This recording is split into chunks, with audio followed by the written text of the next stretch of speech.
Thank you very much. Thank you. Well, good afternoon.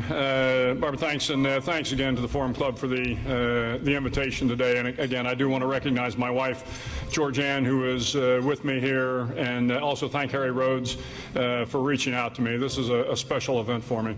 I've also noticed that there's a number of veterans here in the audience tonight, and I want to thank them for their service. I met a couple of great Navy.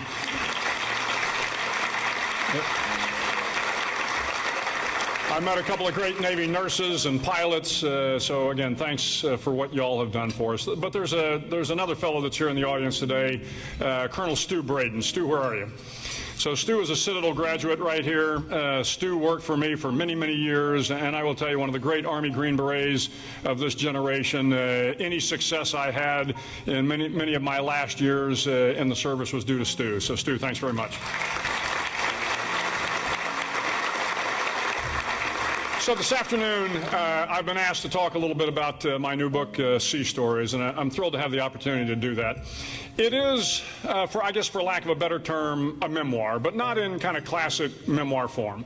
It is in story form, so I tell about 18 stories.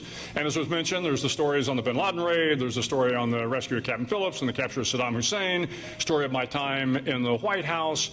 But really what I hope people take away from the book is the great men and women I had the opportunity to work with and to work for. Because the book is, while there are great missions through my eyes, I'm hoping what you see is I was just fortunate to be involved with the great men and women that have been serving this country for a very, very long time. And I hope that's the takeaway from the book. But the book starts in 1960 in Fontainebleau, France. And in 1960, my father, an Air Force officer, was stationed at the Supreme Headquarters Allied Powers Europe in Fontainebleau. And it takes place in the Officers Club.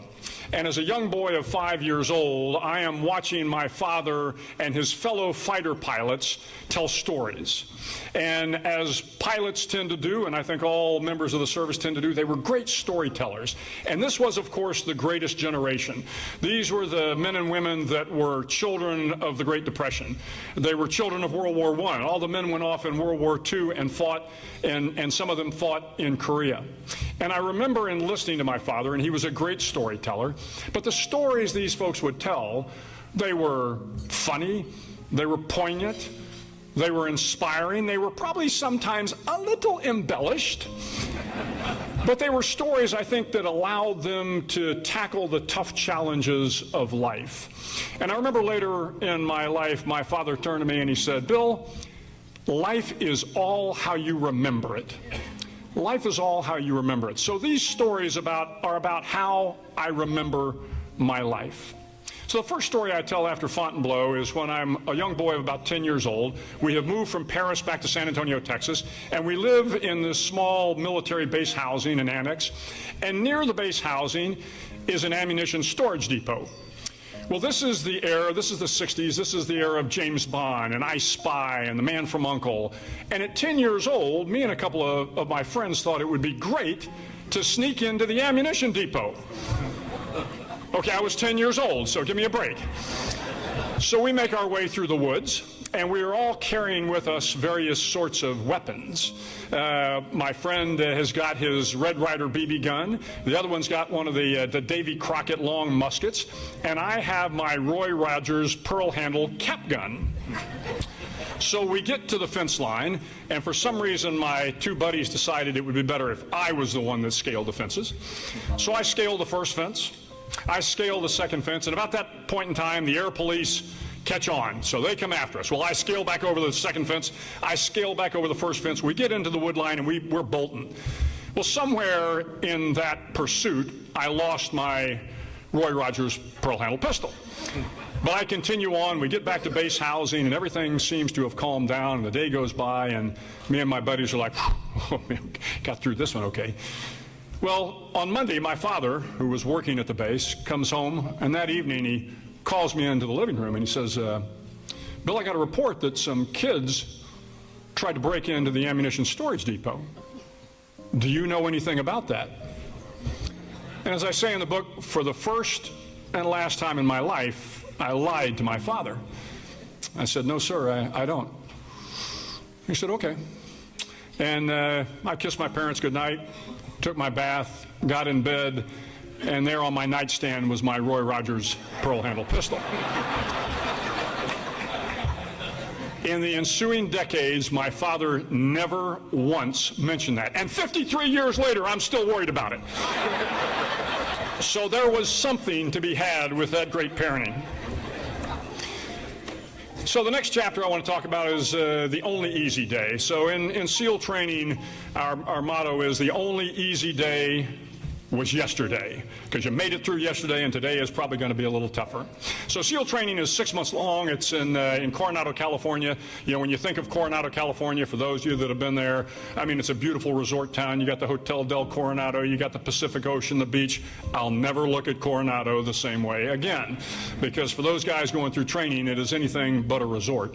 But in training, your day kind of goes like this. You start at the crack of dawn. You got about 2 hours of calisthenics. You get a short break. Then you go for a 4-mile soft sand run, then you get a short break. Then you go for a 2-mile open ocean swim, then you run to chow, then you come back, you run an obstacle course, and then you come back to that. After that, you do another couple hours of physical fitness. And this goes on for essentially 6 months. First phase is 10 weeks long. Second phase, you learn to dive, the self-contained underwater breathing apparatus, and a couple of closed circuit rigs. And the third phase, you go on to do land warfare. Remember, the acronym SEAL is sea, air, and land. So you learn all those skills in basic training. The last day of SEAL training, we were doing a simple evolution called a helicopter cast and recovery. And so we had made it through training. There were now 33 of us left, and the parents had showed up because the next day we were going to graduate. And so we all get on this helicopter, and the idea was the helicopter went out into San Diego Bay. It's at about 10 feet above. It's going at about 10 miles an hour, and you've got your frogman wetsuit on. You got a pair of fins and a mask, and as the helicopter moves along, you jump out of the back of the helicopter. So there's one stick of 10 guys. It goes out first, and I'm the first guy in the second stick. So they drop out 10 guys, and then it comes time for me. I jump out, and now the helicopter does a U-turn, and it comes back, and it's picking the guys up.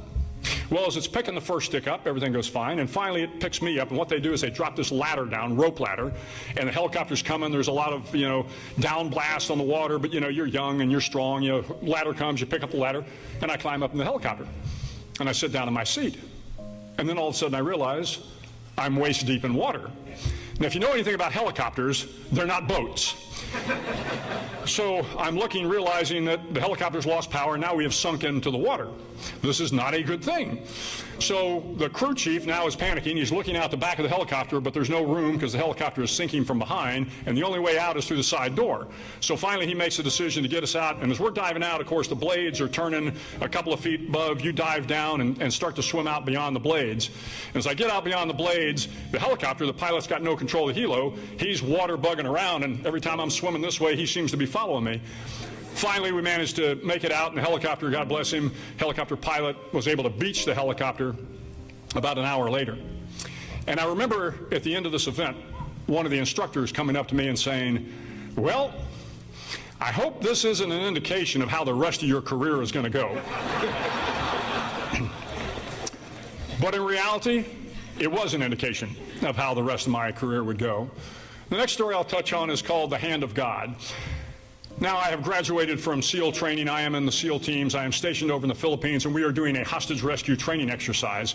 And we had rescued the hostage, and we were moving him to an airfield to do a C-130 extraction. And Stu knows it well. You come up, the aircraft comes in. It's a blacked-out landing field. The ramps go down. The warriors, and we had a mixed group of Australians and New Zealanders and Filipinos and Green Beret. And I am supposed to get on one of the helicopters with the hostage. I'm escorting the hostage. One of these C-130s. But at the last minute, for whatever reason, myself and the colonel, who was the hostage, we do not get on that C-130. An hour later, that C-130, Stray 59, crashed and killed everyone but one person. And the point of the story was you begin to wonder why. These were great men.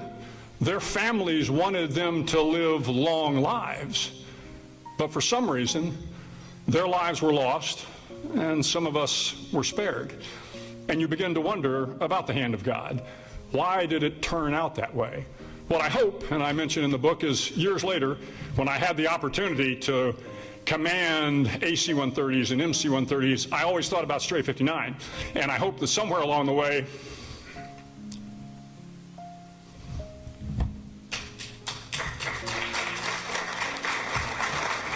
somewhere along the way, lives were saved. So, sorry. So the other chapter is called Second Chances that I want to talk about. Second Chances, fast forward a few years, I am now the commanding officer of SEAL Team 3. So SEAL Team, for those of you in the Army, that's like your battalion command. I'm an 05, like a lieutenant colonel. I'm a Navy commander. And we go up to a place called Morro Bay in California. And this particular day, I look out at the surf, and the surf is 20, 30, 40 feet high. And I see one of our special boat unit rigid inflatable hulls, a rib we called it, a 33-foot boat, and he's getting ready to go out into the surf. So I decided to go over and join him on the ride. Gino Peluso from the Citadel was with me on that particular boat. Well, to make a long story short, you know, a 33-foot boat against a 40-foot wave, it didn't turn out so well. So the wave picks us up, literally picks the boat up and dumps me over. And now I am trapped underneath the boat. And I have got this thing called shot line, nylon line that is wrapped around my neck. Somebody's weapon is entangled in me, and I am under the boat. You know, the surf is about 52 degrees, and I remember thinking to myself, so this is how it ends. And you know, in your time in Special Operations Unit, you have a lot of these kind of near-death experiences, and they kind of come like this, and you go, whew, okay, and then you get back to work. But this time it was the classic slow motion. I am under the boat is tumbling, I'm convinced that there is no way out. And then, as I say in the book, miraculously, and I use that word appropriately, miraculously, I'm freed from the entanglement. I come to the surface, but now I'm in the next set of waves, and there's another 40-foot wave coming, and I hear out of the corner of my ear, I hear some kid yell, and I turn, and there's two SEALs in a Zodiac boat, and they are coming into the wave, and they're just wearing swim trunks and a t-shirt. And they come in as the next wave is building, and I don't even have time to get in the boat. They turn the Zodiac boat hard. I grab the side of the boat just as the wave comes crashing down. And they managed to pull me out of the surf and save my life. Those two men, along with two others that saved another SEAL that day, were awarded the Navy Marine Corps Medal. It is the highest medal you can receive for valor in peacetime. So you see this trend beginning. But the other thing I wanted to tell about that story, the story is called Second Chances for a reason. Obviously, I got a second chance at life, but I realized as a result of my second chance that as a commander, I needed to give other people second chances. And I tell the story about a young man who got a DUI early on, and I found him guilty, and later had an opportunity to come back and kind of correct that mistake. That young man went on to lead troops in Iraq and Afghanistan, for which he received the Bronze Star and saved a lot of other lives. Give people a second chance when you get that opportunity.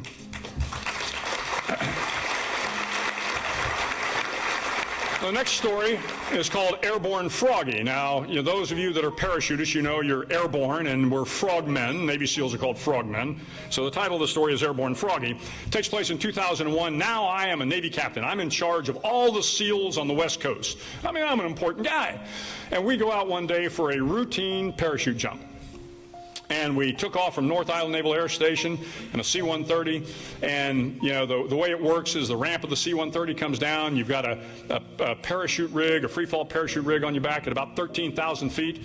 Ramp comes down, you jump out, hands extended, feet behind you. You fall out, you get stable, you drop from about 13,000 feet down to about 5,500 feet.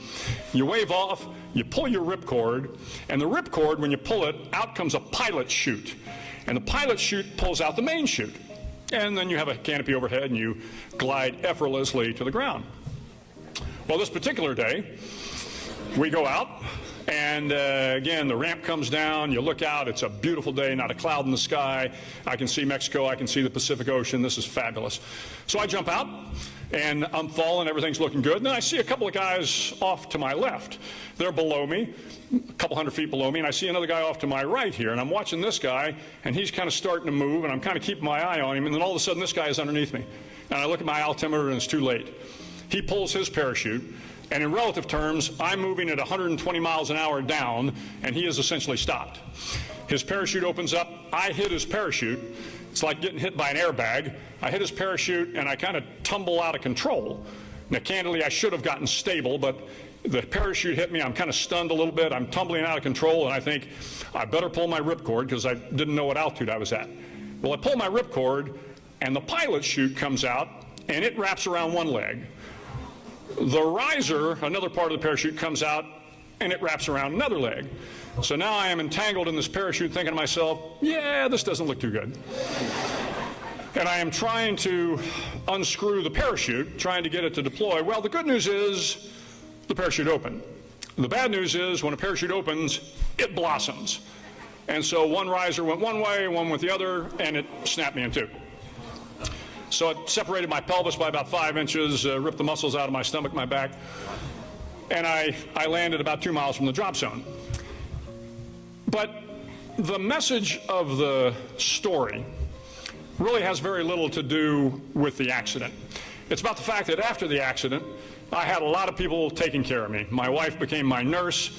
My colleagues came by and took care of me and made sure I did the rehab I needed to do. My boss, Admiral Olson, made sure I stayed in the Navy, which was not easy to do when you have such a significant accident like that. I'm also quick to point out that relative to what I saw after 9/11, the young men and women that were in Iraq and Afghanistan and the injuries they sustained, this was nothing but a scratch. But the lesson from the story is you're going to need a lot of people at some point in time in your life to help you through. And I wasn't sure I needed that at that point in time because I had done pretty well. And then all of a sudden you realize that you want to get through life, you better have a lot of friends and colleagues. Finally, I remain incredibly hopeful because I believe that the good I have seen in this world far outweighs the evil. So if you have any worries, about the current state of affairs, if you worry about where we're going as a nation, if you worry about what's going to happen to the world, one, we've got great young men and women that are coming up behind us, and I guarantee you, across the world, there are other great men and women that are doing the best they can to raise their kids to be good in this world. So thank you all very much for having me here today. It's been terrific. Thanks.